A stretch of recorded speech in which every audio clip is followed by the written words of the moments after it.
بسم اللہ الرحمن الرحیم۔ شروع اللہ کے نام سے جو بڑا مہربان نہایت رحم کرنے والا ہے۔ السلام علیکم ناظرین۔ اے میرے پیارے بیٹے، میں نے لوہا اور پتھر سب اٹھائے لیکن قرض سے زیادہ بوجھل چیز کوئی نہیں اٹھائی۔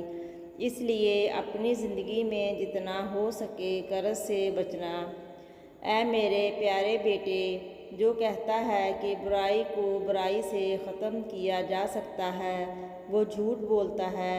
اگر وہ اپنے قول میں سچا ہے تو دو مقامات پر آگ جلا کر دیکھیں کہ ایک جگہ کی آگ دوسری جگہ کی آگ کو بجھانے میں کس قدر مدد کرتی ہے۔ حقیقت تو یہ ہے کہ جس طرح پانی ہی آگ کو بجھا سکتا ہے، بالکل اسی طرح خیر اور بھلائی کی برائی کو ختم کر سکتی ہے۔ اے میرے پیارے بیٹے، اگر کسی کو دوست بنانا چاہتے ہو تو دوست بنانے سے قبل اسے غصہ دلاؤ۔ اگر وہ غصے میں اعتدال کا رویہ اختیار کرے تو پھر ہی اسے دوست بنانا، ورنہ وہ شخص دوستی کے قابل نہیں۔ اے میرے پیارے بیٹے، نافہم عورتوں پر کبھی بھروسہ نہ کرنا، کیونکہ وہ تمہیں نقصان کے علاوہ کچھ نہیں دیں گی۔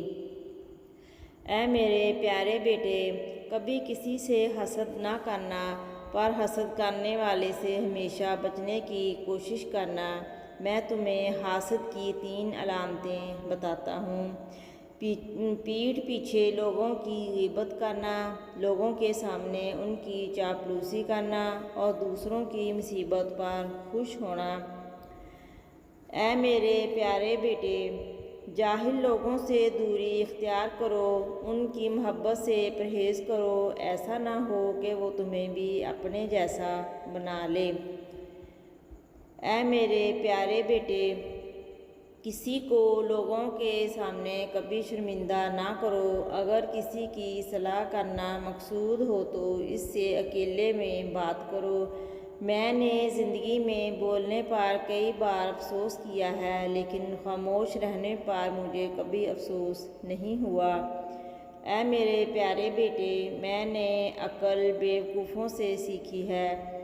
جن کاموں سے وہ نقصان اٹھاتے تھے میں ان سے پرہیز کرتا تھا۔ اے میرے پیارے بیٹے، خدا کی زمین پر اکڑ کر نہ چلو، کیونکہ اللہ تعالیٰ مغرور اور اکڑنے والوں کو پسند نہیں کرتا۔ رفتار میں ہمیشہ میانہ روی قائم رکھو۔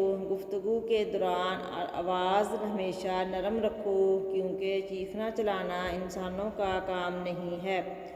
اگر کرخت اور اونچی آواز پسندیدہ چیز ہوتی تو گدھے کی آواز سب سے اچھی سمجھی جاتی، حالانکہ اس کی آواز برترین آوازوں میں شمار ہوتی ہے۔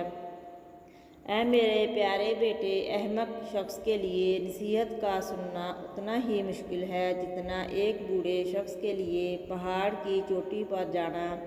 اس لیے کسی بیوقوف آدمی کو کبھی نصیحت نہ کرنا، کیونکہ بیوقوف آدمی الٹا تمہیں ہی برا بھلا کہے گا، جبکہ اگر تم ایک عقل مند آدمی کی اصلاح کرو گے تو وہ تمہارا شکریہ ادا کرے گا۔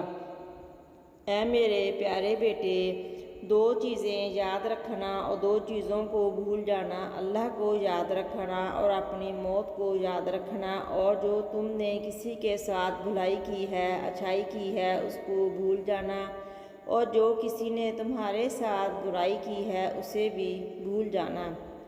میں نے زندگی میں 300 سال مختلف دوائیوں سے لوگوں کا علاج کیا، مگر اس طویل تجربے کے بعد میں نے سیکھا کہ انسان کے لیے سب سے بہترین دوا محبت اور عزت ہے۔ کسی نے پوچھا، اگر یہ اثر نہ کرے تو حکیم لقمان نے کہا، دعا کی مقدار بڑھا دو۔ ہمیشہ کم کھاؤ، بھوک رکھ کر کھاؤ، کیونکہ جب معدہ خوراک سے بھر جائے تو دماغ سو جاتا ہے۔ ایک دفعہ حکیم لقمان کو ان کے آقا نے کہا، بکری ذبح کر کے اس کے 2 حصے سب سے بہترین حصے لاؤ۔ آپ نے بکری کو ذبح کیا اور اس کی زبان اور دل نکال کر لے گئے۔ ایک دوسرے موقع پر آقا نے ان سے کہا کہ بکری ذبح کر کے اس کے 2 بہترین حصے لے کر آؤ۔ آپ نے بکری ذبح کی اور اس کی زبان اور دل نکال کر لے آئے۔ پوچھنے پر انہوں نے بتایا کہ اگر زبان اور دل صحیح ہیں تو سب سے بہتر ہے، اگر یہ بگڑ جائے تو اس سے برترین کوئی چیز نہیں۔